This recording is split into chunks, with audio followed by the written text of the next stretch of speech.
உலக மக்களே வணக்கம் சார். ரோட்டில் பயணம் செய்கிறோம்ல, ரோட்டில் பயணம் செய்யும்போது எந்த ரோடாக இருக்கட்டும், உலகத்திலே சொல்கிறேன், உலகம் முழுவதும் சொல்கிறேன் சார். ரோட்டில் பயணம் செய்கிறோம், பெரிய ரோடாக இருக்கட்டும், சின்ன ரோடாக இருக்கட்டும்,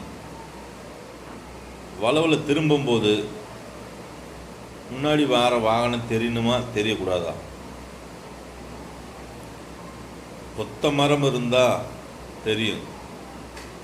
ஒத்த மரம்டா புரிஞ்சா சார்? ஒரு மரமாக இந்த புளியா மரம் இருக்குது, எத்தனையோ மரம் இருக்குது, தனித்தனியாக இருக்குல்ல. இப்படி மரம் இருந்தால் வார வாகனம் தெரியும். கும்மலாக இருக்குது மரம், சீமக்கரலை மரம். இந்த மாதிரி கும்மலாக இருக்க இடத்துல வளவில் வாகனம் வருது, ரெண்டு முற்றினாங்க, உயிர் போதா போகலையா? இதை சொல்லி நான் எத்தனை வருஷம் ஆச்சு? சரி செஞ்சீங்களா? உயிரை பற்றி பெருசாக பேசுவீங்களே பிரதமர், முதலமைச்சர்லாம்.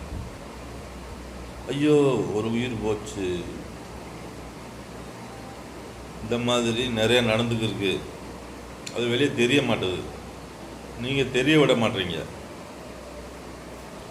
பொதுமக்களோட கருத்து என்ன சொல்லுங்கள் மக்களே. வளவில் வண்டியில் போகும்போது ஒரு மனுஷனே நடந்தோட வராங்கன்னு வைங்க, பைக்கில் போய் முட்டி விட்றீங்க, கீழே விழுந்துடுறாரு, காயமாயிருது. ஒரு மாதம் கழிச்சு கூட அவர் இறந்து போகிறதுக்கு வாய்ப்பு இருக்குது, உள்ளுக்காயிருக்கும். இந்த மாதிரி பல பேர் இறந்துக்கிட்டு இருக்காங்க. சாலை பாதுகாப்பு, போக்குவரத்து துறை, இவங்கெல்லாம் கேட்குறேன், இதெல்லாம் யார் சரி செய்வா? சொல்லுங்கள் சார். எவ்வளோ இடம் இப்படி இருக்குது? கிராமம் பூரா அப்படித்தான் இருக்குது, சிட்டிலே இருக்குது. வளவில் திரும்பும்போது முன்னாடி வர வாகனம் தெரியணுமா தெரியக்கூடாதா? அப்போ இதெல்லாம் யார் சரி செய்வா? இந்தியாவை வெளிநாட்டுக்காரங்க சரி செய்வாங்களா?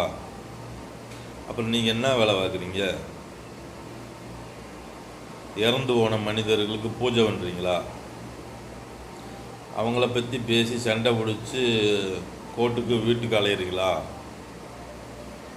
நாட்டில் இருக்க பிரச்சனையை பற்றி பேச மாட்டீங்க, செய்ய மாட்டீங்க.